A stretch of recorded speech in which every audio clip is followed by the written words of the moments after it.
तो आज हम लोग बात करने वाले हैं एक ऐसी सर्बियाई महिला के बारे में जिसने एक ऐसा खौफ का माहौल तैयार किया जिसकी वजह से सर्बिया तो क्या पूरी दुनिया के लोग इससे खौफ खाते रहे हैं। 2009 में सर्बिया में इस घटना को लेकर लोगों के मन में डर सा आ गया था। ये घटना 2009 में सर्बिया में घटने के कारण लोगों ने इस लेडी को सर्बियाई डांसिंग लेडी का नाम दिया था। कई सोशल मीडिया प्लेटफॉर्म का कहना है कि इस डांसिंग लेडी को 2018 में भी देखा गया था और कईयों का कहना है कि अभी इस खौफनाक महिला को 2023 में भी देखा गया है। ये कहानी उसी सर्बियाई डांसिंग लेडी की सच्ची घटना से जुड़ी हुई है। एक लड़का था मिकी, जिसकी उम्र 21 साल की थी और वह पूरे परिवार के साथ सर्बिया में रहता था। मिकी को नए नए एक्सपेरिमेंट और चैलेंजेस करना बहुत ही पसंद था। एक बार मिकी अपनी दोस्त की बर्थडे पार्टी से रात को वापस घर लौट रहा था। मिकी बहुत ही तेज़ी से गाड़ी को चला रहा था और बहुत ही ज़्यादा वॉल्यूम में गाने सुन रहा था। अचानक से उसकी गाड़ी के सामने अजीब तरह से दिखने वाली एक औरत आ गई। मिकी यह देखकर बुरी तरह घबरा गया और उसने अपनी गाड़ी का स्टीयरिंग वहीं पर पूरी तरह से घुमा दिया, जिसकी वजह से गाड़ी अनबैलेंस होकर एक पेड़ में जाकर टकरा गई। जिस हिसाब से उसकी कार टकराई थी पेड़ पर, उस हिसाब से उसे बहुत ही कम चोट आई थी। मिकी की किस्मत इतनी अच्छी थी कि जहां पर उसका कार ठुका था उसके पास ही एक हॉस्पिटल था। कार ठुकने की आवाज़ सुनकर हॉस्पिटल के कर्मचारी दौड़ते हुए आए और मिकी को हॉस्पिटल के अंदर ले गए। मिकी को हॉस्पिटल में 15 मिनट बाद ही होश आ चुका था। अब डॉक्टर ने मिकी की मरहम पट्टी कर दी थी, अब वह घर जा सकता था। मिकी छोटी सी उम्र में ही बहुत ही ज़्यादा समझदार था। उसने हॉस्पिटल से ही एक ट्रक और एक टैक्सी बुक कराई जिससे वह अपने कार को और खुद भी घर जा सके। ऐसा इंतज़ाम किया। मिकी हॉस्पिटल के बालकनी से खड़े होकर ट्रक और टैक्सी का इंतज़ार कर रहा था। मिकी बालकनी पर बहुत ही देर तक खड़ा था। वह सोच रहा था उस औरत के बारे में जो गाड़ी के सामने अचानक आ गई थी, जो बहुत ही अजीब लग रही थी। मिकी ने यह सोचकर उस बात को टाल दिया कि वह एक वहम था जो मेरे मन में आया था, जिसकी वजह से ये एक्सीडेंट हुआ। उस बालकनी से एक्सीडेंट वाली जगह साफ साफ नज़र आ रही थी।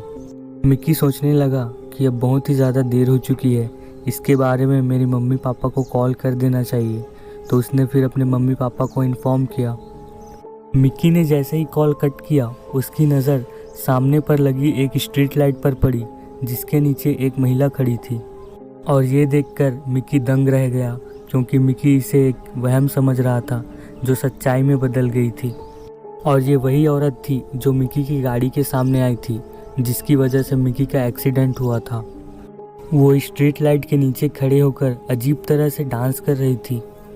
मिकी ने जैसे ही उसे देखा तो मिकी ने सोचा कि मैं इसे अपने मोबाइल में रिकॉर्ड कर लेता हूँ, लेकिन जैसे उसने रिकॉर्डर ऑन किया उसके मोबाइल पर किसी का फ़ोन आने लगा, जिसकी वजह से यह वीडियो फेल हो गया।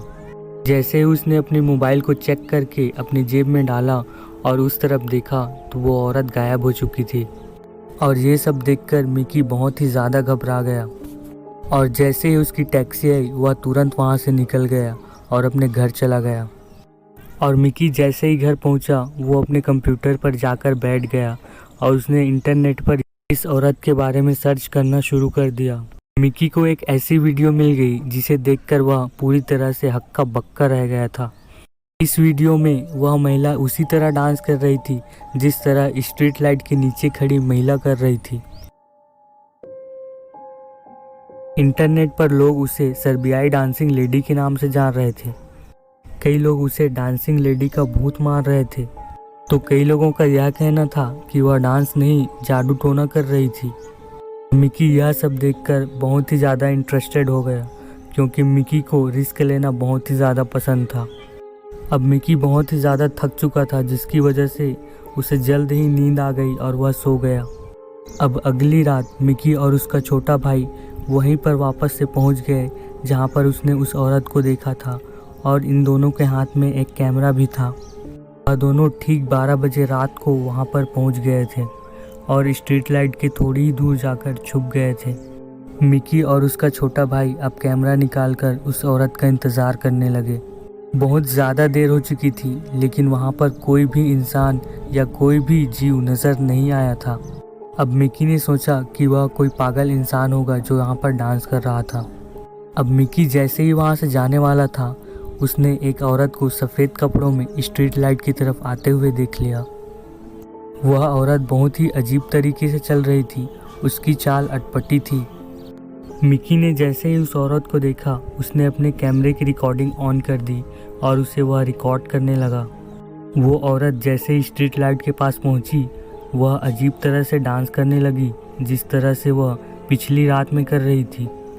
इस बार मिकी ने देखा कि उस औरत के पास एक चाकू थी।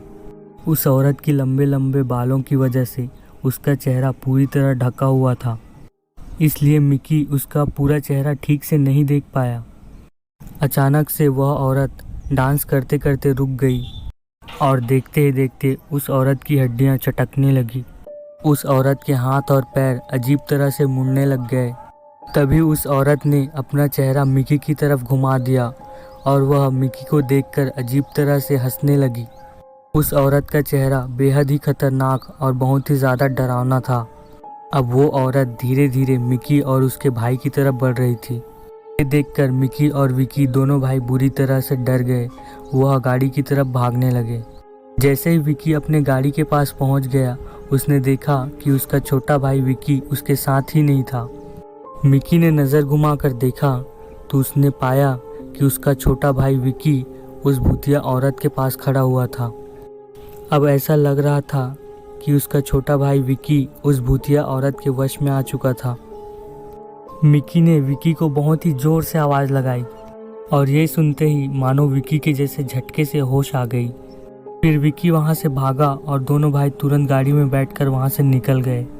जब मिकी ने थोड़ी दूर आने के बाद आसपास देखा तो वह औरत गायब हो चुकी थी, लेकिन जैसे ही मिकी ने सामने देखा, वह औरत उसकी गाड़ी के सामने आ चुकी थी और मिकी साइड से गाड़ी निकालने में कामयाब हो गया।